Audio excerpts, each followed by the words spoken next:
O propósito do vídeo de hoje é rever diferentes tipos de ligações que podemos ter em sólidos, né? Especificamente a gente vai tratar aí das ligações iônicas a princípio, mas posteriormente eu vou fazer vídeos aí com vocês a respeito das demais ligações, né? Para que vocês tenham que a gente possa relembrar aí conteúdos associados a essas ligações, tá bom? Então vamos aí ao vídeo, né? Mas por que eu deveria me importar, né, com tipos de ligações que existem nos sólidos, né? Bom, vamos pensar em alguns exemplos, né?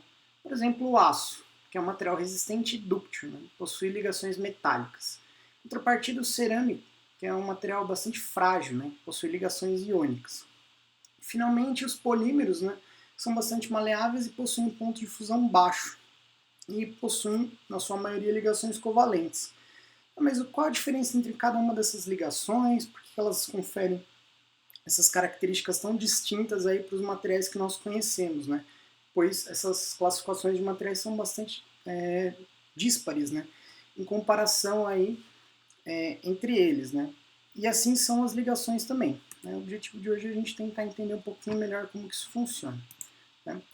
Bom, aqui pessoal, a gente vai ver uma imagem, né? Estamos vendo uma imagem aí de uma estrutura tipicamente, né, de um composto tipicamente iônico, né, um composto tipicamente iônico. E aqui é o cloreto de sódio, né, onde nós temos o cloro, né, os átomos de cloro em verde e os átomos de sódio roxos, né, com raio atômico um pouco maior. Agora, essa estrutura é uma estrutura cúbica de face centrada, né, a gente pode ver aqui.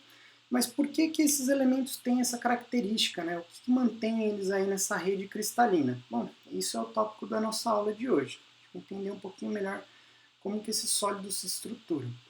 Mas antes disso, vamos falar um pouquinho aí de configurações atômicas, tá? O átomo é uma unidade básica, né, dos materiais, né? Consiste de um núcleo muito pequeno composto por prótons e nêutrons, que é circundado por elétrons, né, em movimento. Tá? Esses elétrons em movimento, particularmente os mais afastados do núcleo, né, que afetam a maioria das propriedades de interesse em engenharia. Né. Eles determinam as propriedades químicas, estabelecem a natureza das ligações interatômicas e, consequentemente, as características mecânicas de resistência. Controlam o tamanho do átomo e afetam a condutividade elétrica dos materiais. E, além disso, influenciam também em características ópticas. Tá. Bom, o que faz, né? Quais são essas características eletrônicas, né? De que maneira que elas são tão influentes, né? Aqui, pessoal, na parte direita da imagem, vocês podem observar, né, uma representação esquemática aí do diagrama de Pauling. Esse diagrama, né, ele faz a distribuição, né, de elétrons nos orbitais atômicos em função das camadas de valência.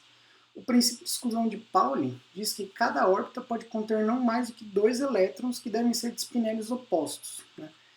Bom, esses átomos individuais, né, eles possuem elétrons com estado de energia específico, que é chamado de estado fundamental, ocupando o orbital correspondente. Existem muitos orbitais com faixas de energia específica não ocupadas.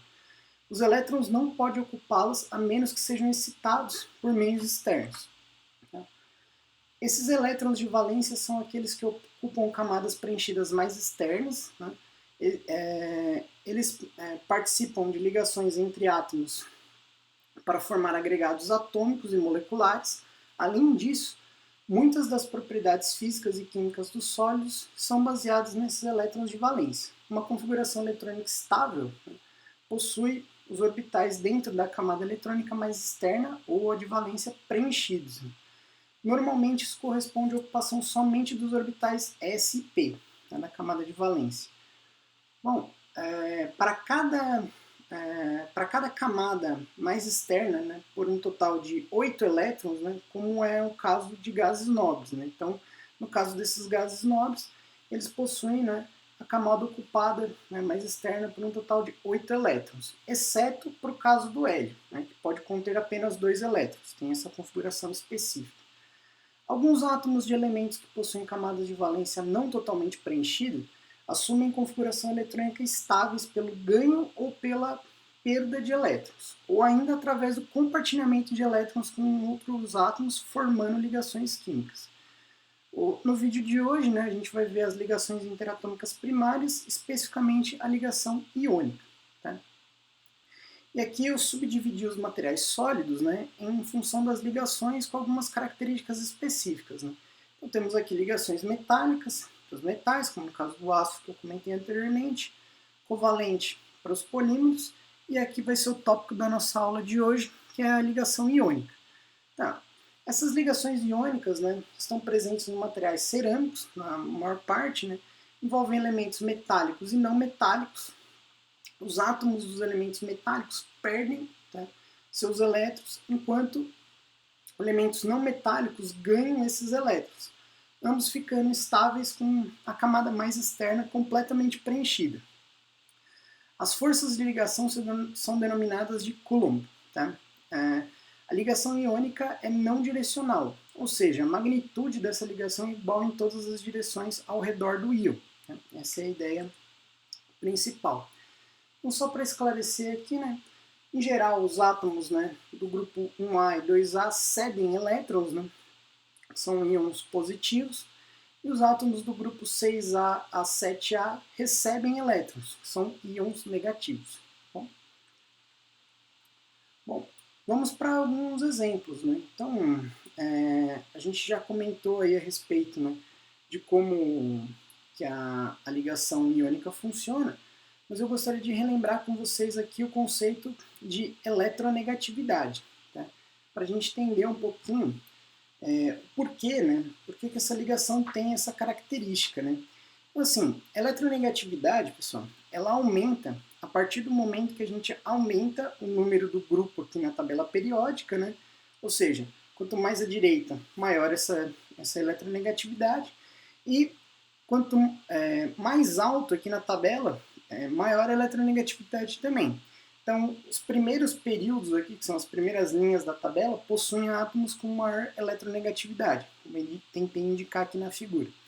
E o contrário também é verdadeiro. A partir do momento que nós diminuímos o número do grupo e aumentamos o número do período, né, esses elementos passam a ser eletropositivos. Tá? Mas o que isso significa? Tá?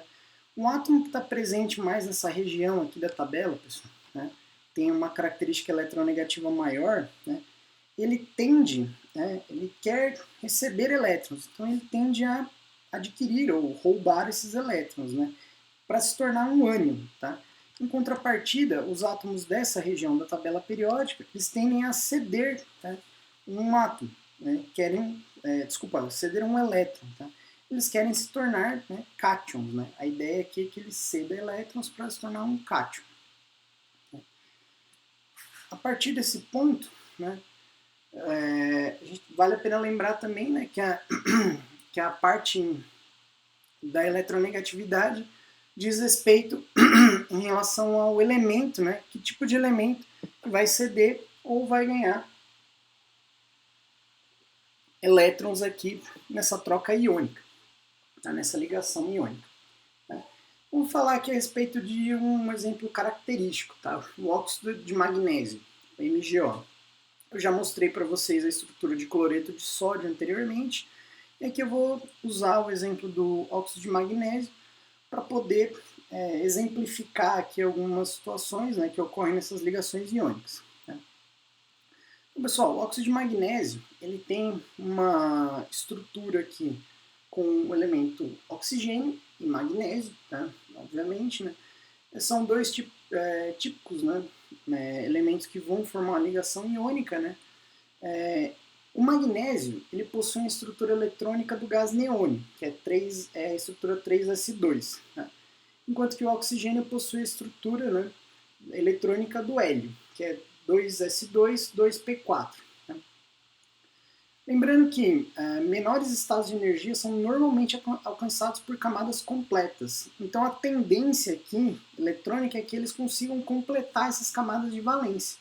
Mas como que eles vão fazer isso? Né? Como que vai ser feita essa troca aí eletrônica? Bom, aqui é a estrutura cristalina, né, desse óxido, é uma estrutura cúbica simples. Né? Bom, e essa troca ela vai acontecer da seguinte maneira, pessoal. O magnésio vai tentar completar a camada doando 2 dos seus elétrons mais externos, né, tenderá a adotar a configuração do cátion, né, Mg2+. Né, e essa é a estrutura eletrônica do gás nobre neônio, como a gente comentou anteriormente. Né. Em contrapartida, né, ele, doando esses dois elétrons, ele vai possuir, né, a segunda camada totalmente completa. Né.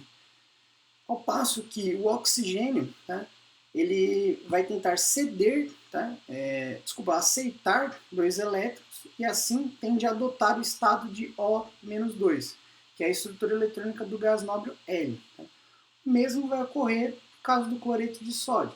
Tá. Ele vai fazer uma troca aí, eletrônica para poder estruturar essa ligação. Isso aqui é uma representação de como que vai ocorrer, né, essa troca. Né? Então eu tenho aqui os elétrons, né, dessa última camada de valência do magnésio sendo doados, né, para o oxigênio. Eu vou, no resultado disso, né, é que agora nós temos um cátion positivamente carregado, né, nesse caso com carga +2, o magnésio, e um ânion negativamente carregado, -2, nesse caso o oxigênio, recebeu mais 2 elétrons. Tá? Sabemos que as partículas carregadas tendem a interagir, né, umas com as outras. Né? E o potencial coulombiano dessa ligação, tá? Aqui ó, só representando novamente, né? Aqui o cátion, né, e o ânion, né, como eu citei anteriormente. Nós sabemos que o potencial coulombiano dessa equação, né, dessa ligação, ela é representada pela equação, né, do potencial coulombiano, onde eu tenho que as cargas, né, elas vão se multiplicar e vão ser divididas por 4 vezes π vezes epsilon vezes o raio atômico. Tá? Então, isso aqui é o que representa aí o potencial coulombiano. Essas ligações elas tendem a não ser lineares, né? E esses sólidos iônicos eles são uma coleção de íons que doam e aceitam elétrons para alcançar um estado mais estável. Consequentemente, as suas partículas são carregadas e possuem eletrostática entre os cátions e os ânions. Bom, é por isso que uma solução iônica, né, ela tende, né, a conduzir aí eletricidade. Tá? Então, pessoal, o vídeo de hoje sobre ligações iônicas era isso que eu tinha para conversar com vocês. Bom, por favor, se tiverem alguma dúvida, algum comentário, coloquem aí na seção de comentários e até o próximo vídeo.